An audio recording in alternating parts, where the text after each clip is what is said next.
daawadayaal intay maqlaysay intay garanaysaba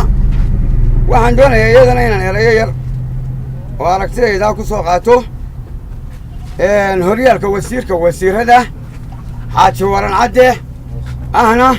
wasiirka arrimaha gudaha xaajigaas ama wasiirkaas oo ah nin culus xilkiisana ka adag aadna u dadaalaya feejig oo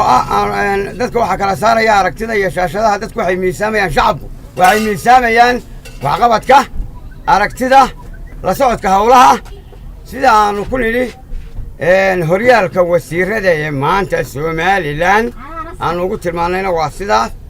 waxaanaanu ku soo qaadanaynaa oo ku hambalyaynaynaa maanse aan dhammayn wakhtigaan inoo saamaxayn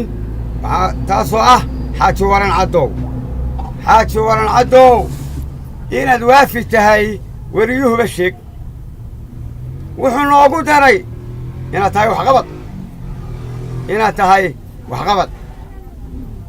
inaad tahay waxqabad waddankiisa raba waayo arag daaweyn waa yeel ku culus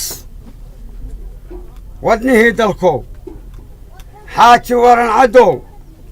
waalif baad jiree soo tuma warma wuxuu ku qimaysan yahay maanta jeclaanta qadiyadda jiritaanka somalilan jacaylka calankiisa yowmadna nabadda ayuu ku qimaysan yahay wasiirkaas waxaanu ku salaamaynaa salaanta islaamka assalaamu calaykum waraxmatullaahi wabarakaatuh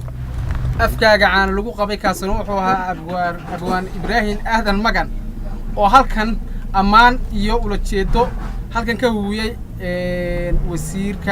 wasiirada waran cadde wasalaamu calaykum waraxmatullaahi wabarakaatuh aad buu abwaanku wanaagsan yahay afkaaga caana lagu qabay